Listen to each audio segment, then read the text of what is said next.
مولانا صاحب السلام علیکم. مسلمانوں کے لیے اپنے حکمران منتخب کرنے کے لیے کہ آج کا انتخابی طریقہ کار جسے جمہوری نظام کہتے ہیں درست ہے؟ اگر نہیں تو آپ کیا طریقہ کار تجویز کرتے ہیں؟ طریقہ کار تو بیٹا سب جانتے کہ یہی ہے.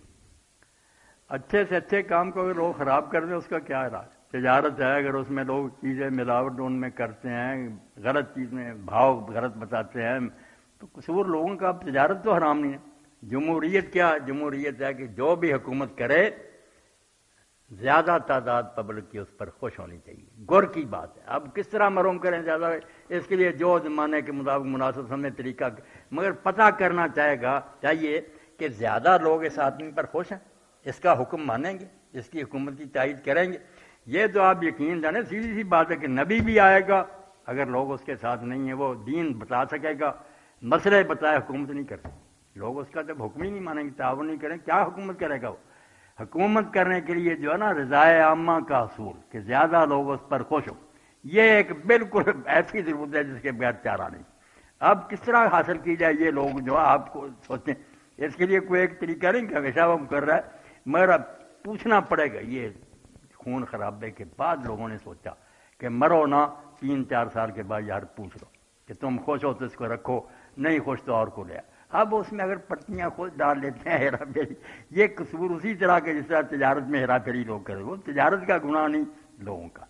اگر ایمانداری سے سارے افسر پولنگ کرائیں، کوئی ملاوٹ نہیں، کوئی پرچی نہیں، کوئی جبر نہیں، آرام سے لوگ اپنی رائے کا اظہار کریں تو یہ بہترین بات ہے. باقی لوگوں سے پوچھنا چاہیے. یہ جمہوریت بتانے کے لیے جو ہے نا ہمارے یہ مجاہدین کو بتانا چاہیے کہ حضرت عمر کا وہ خطبہ یاد کرو.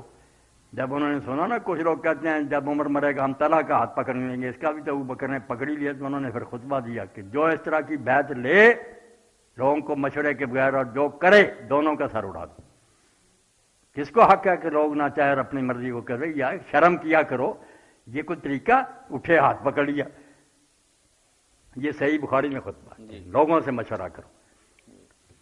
اب یہ دینی جماعتیں بھی بیٹا دیکھتی ہیں کہ لوگوں کو یہ ٹھیک نہیں کر سکتے، اس لیے کوئی چور دروازہ ڈھونڈتے ادھر سے آ جائے حکومت. آپ بھی جاؤ گے جب لوگوں نے تعاون ہی نہ کیا، ٹیکس نہ دی ہے تو اللہ حکم نہ مانا، کیا کرو؟ منہ دیکھتے رہ جاؤ. اس لیے پہلے کوشش کرو کہ عوام کی زیادہ تعداد، بہت پڑھے لکھے کم از کم جن کے پیچھے دوسرے لوگ چل رہے ہیں، ان کا اپنا ہم خیال بناؤ. ساری دنیا نہیں، زیادہ جو قائل ہو جائیں کہ ہاں یار یہ جماعت ٹھیک ہے. یہ مشکل کام نظر آیا، بس چور دروازے ڈھونڈنے لگے.